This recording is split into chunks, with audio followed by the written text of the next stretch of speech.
guys, it's been some time since I talked about marriage, and this time we are coming back and continuing with our episodes all about marriage. And this time I'd love to bring you some few keys for a happier marriage, and this is also what I'm using to guard my marriage. So my name is Lydia. Thank you guys for joining in again. Thank you for wanting to grow in your marriages too. And before I take too much of your time, let's get right into it. So the number one key for a happier marriage is, personally as a person, you, without even looking at your spouse, always guard your heart. Always, always, always. The Bible says from the book of Proverbs chapter 23 verse 7 that as a man thinketh, so is he. So yaliyo moyoni mwako ndivyo ulivyo. So let's all guard our thoughts and also our hearts, because whenever we entertain things that give us opposite ideas of what our spouses or our partners are, what they can be doing, always shut them down. Guard your heart above anything else, because that is where chemichemi za uzima zinatoka. So that is key number one, guarding your heart. Guarding your heart will protect you from insecurities over your spouse. Guarding your heart will guard you from having evil thoughts, and also it will always make you trust your spouse. So this is key number one for me. Also, let's read from the book of Exodus chapter 20 verse 17.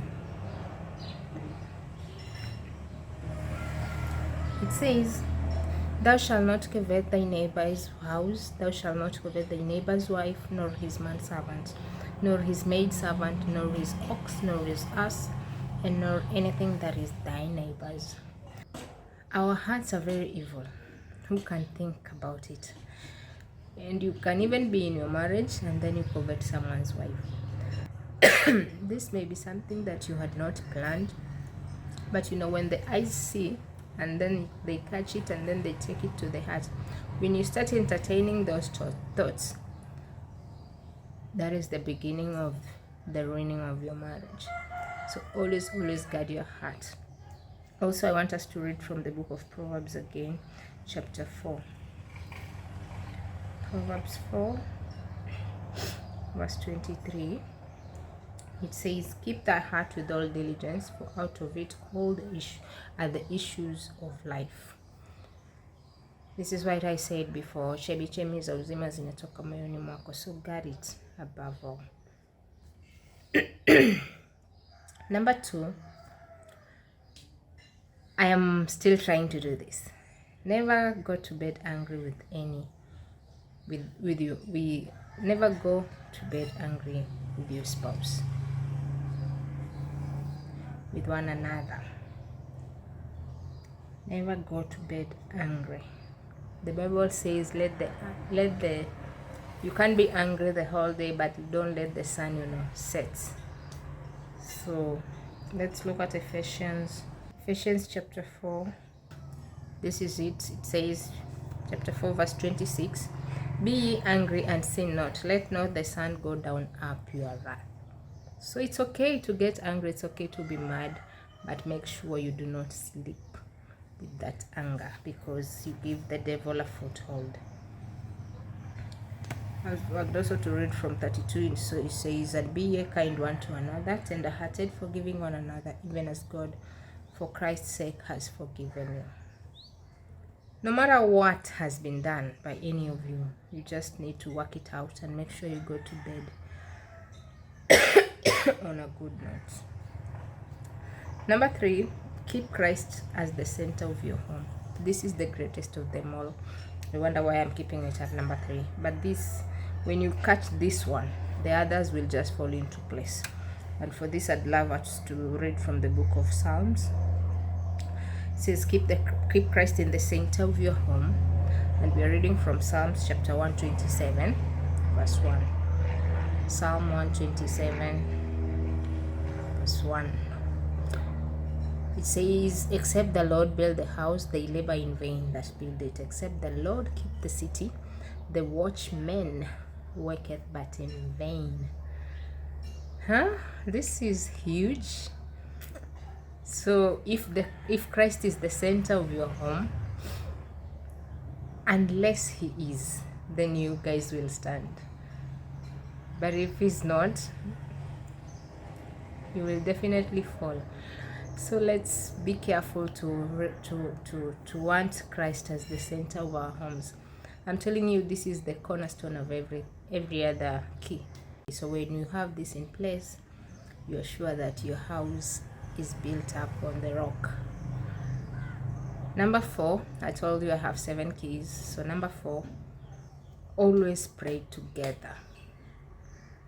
Yeah, there are times you can have your own time to pray, but make sure at least once or twice a day you guys come together, either in the morning or in the evening before you sleep.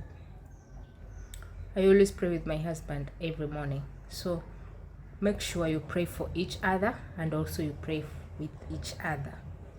That is how you're going to survive. And I'd love to read something from the book of Matthew 26:41. It says, watch and pray that you enter not into temptation. The spirit indeed is willing, but the flesh is weak. Praying together puts the guard among all of you, so you may be able to overcome anything. You get to be at peace, you get to trust your partner, and also you get to trust yourself. So when you guys pray together, count it as a blessing, because that is a huge achievement in any marriage, and the devil will not be anywhere near there. So make sure it is from the heart, the fact that you yearn to spend time together in prayer with your husband. That is such a blessing. If you've gotten that already, well done, and keep on. So make sure you don't give the devil a foothold, but if not, pray to God so that he may enable you create time with your husband, and that all of you may be willing to sacrifice that time for you to come together, even as a family, to pray. Number 5 is realize that criticism and nagging destroys love. Criticism and nagging, especially criticism, oh my goodness. When you're always criticizing your spouse or your partner,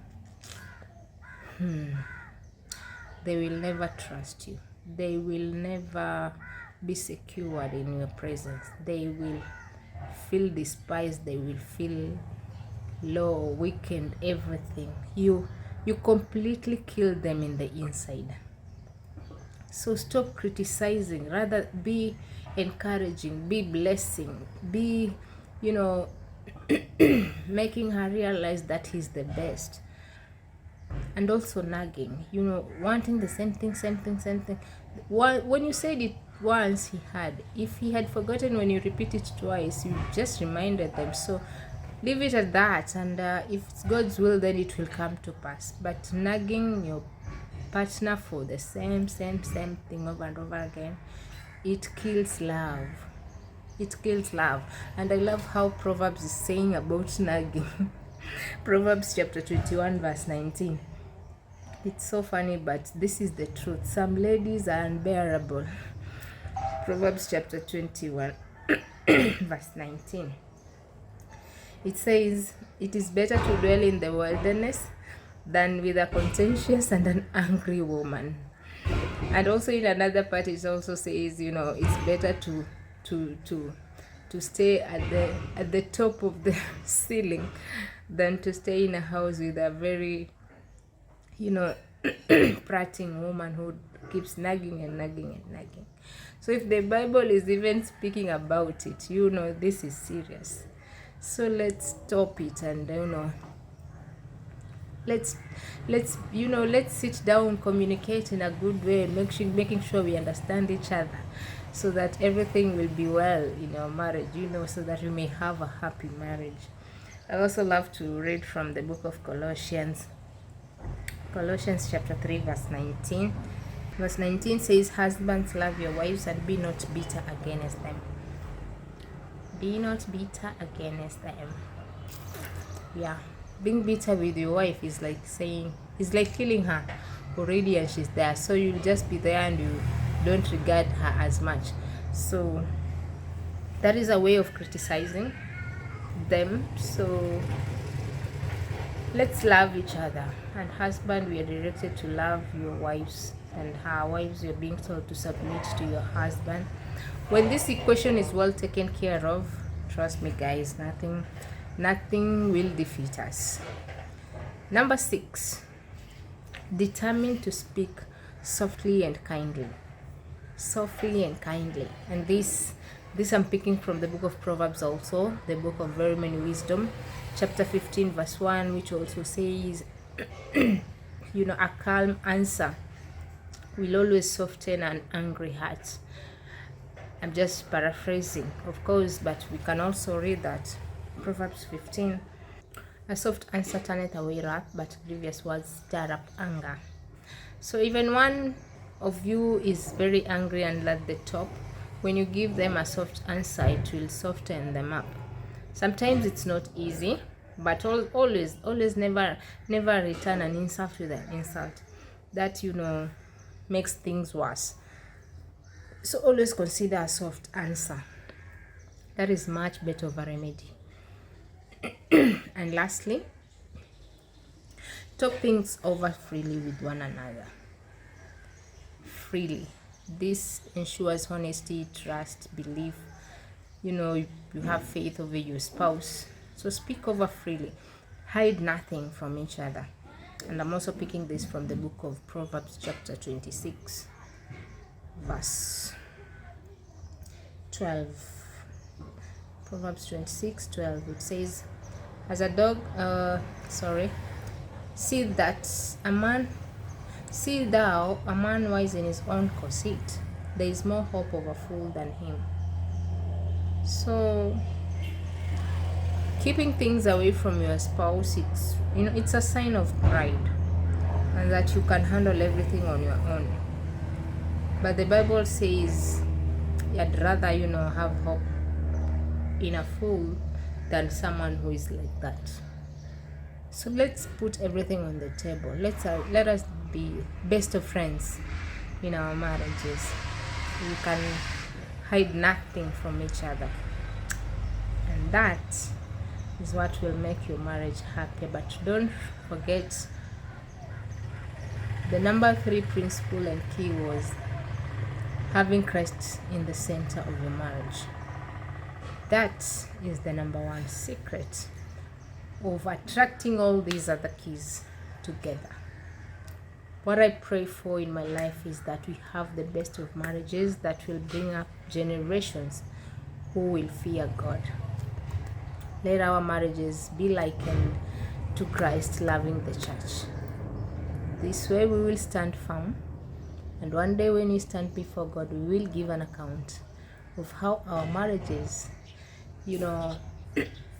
moved people to Christ. Thank you, ladies. Thank you, gentlemen. Thank you, everyone, for watching this video. Until next time, bye. Thank you for watching today's video. Thank you for being a part of Be Transformed Ministry TV. It is because of you that we spread the gospel of Jesus Christ with different dimensions. May God bless you as you purpose to get transformed. Blessings.